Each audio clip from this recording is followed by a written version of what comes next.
On July 16th, 1945, at precisely 5:29 a.m. at the Alamogordo bombing range, the world witnessed something new and terrifying. The first nuclear detonation, codenamed Trinity. We were told that this was a test for a weapon meant to end the war and defeat our enemies. But a man, W.B., who worked closely with the scientists at Los Alamos, claims there was a much more sinister purpose behind the blast.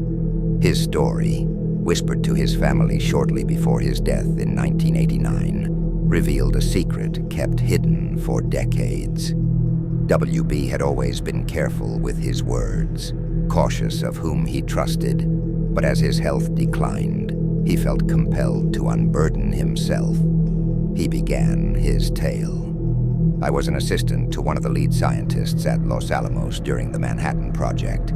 I won't say his name, but I'll refer to him as KG. Everyone thought we were racing to build a bomb to defeat the Axis powers. But the truth is, something happened in early 1945 that made us speed up our efforts. Something so horrifying that we had no choice but to change our plans. WB's voice trembled as he continued. It was March 5th, 1945, a morning I'll never forget. KG was in his office and I was transcribing some notes when Hart, one of the men KG had sent to scout potential test sites, burst through the door. His face was pale, eyes wide with fear. "Come quick, sir. Something's happened to Jones and Miller," he stammered. We hadn't expected them back for days, so this was already alarming. The drive out to Alamogordo was long and tense. WB described how Hart wouldn't answer any of their questions. He kept repeating, "You won't believe me. You have to see it for yourself." WB's stomach twisted with unease. Hart had always been a calm, dependable man. For him to be this shaken, WB knew something was seriously wrong. As they neared the range, Alamogordo came into view, and WB noticed Hart's face drain of color. His hands gripped the steering wheel so tightly that his knuckles turned white. WB followed Hart's gaze and saw two figures lying in the distance. The clothing was unmistakable. It was Miller and Jones, but something was horribly wrong. Hart stopped the truck about 100 yards from the bodies and refused to go any further. "That's as close as I'm getting," he muttered. KG and I exchanged glances, dread settling in the pit of my stomach, but we got out and walked toward them. As we approached, my breath caught in my throat. WB described the scene with chilling detail.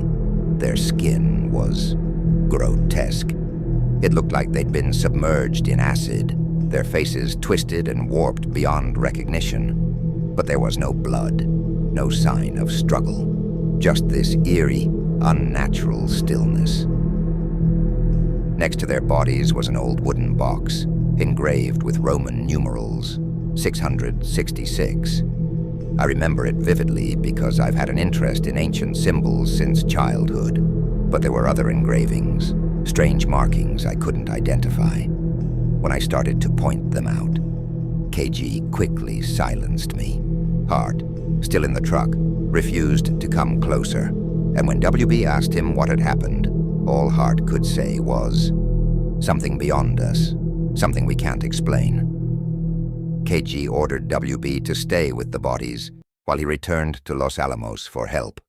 It was a command WB could not refuse, despite the growing terror in his heart. WB recounted those agonizing hours waiting alone, his eyes never leaving the warped remains of his colleagues. When KG returned with reinforcements, trucks, and equipment, it was clear to WB that his superior had expected something like this. They erected a hangar over the bodies and the box, sealing them away from prying eyes. The soldiers worked tirelessly for days, constructing the now infamous Hangar 666. Once the hangar was completed, most of the soldiers left.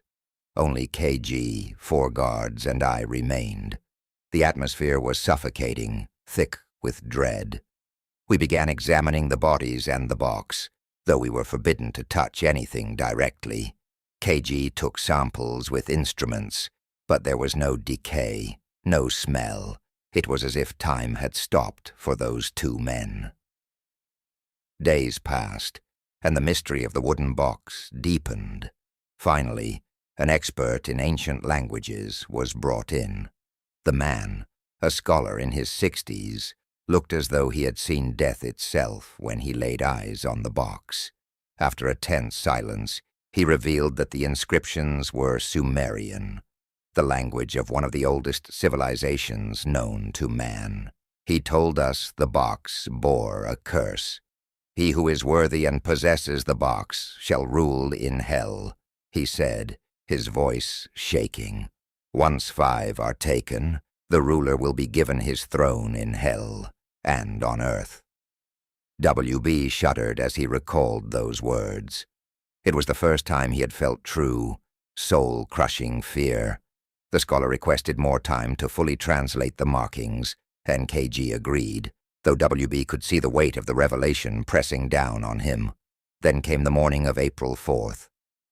WB woke early, unable to sleep.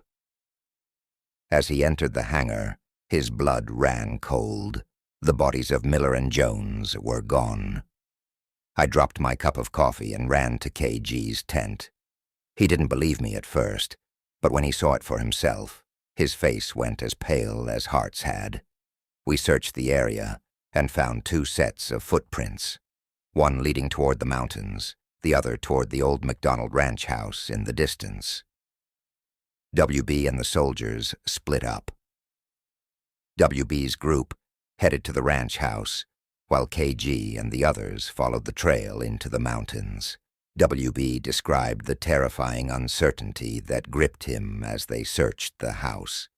The soldiers went inside, but found nothing. The footprints led to the front steps, and then vanished. WB paused here, as if the weight of the memories was too much to bear. He never found out what happened to the bodies of Miller and Jones. All he knew was that something ancient, something evil, had been unleashed that day in the desert, and the government had been desperate to contain it, whatever the cost.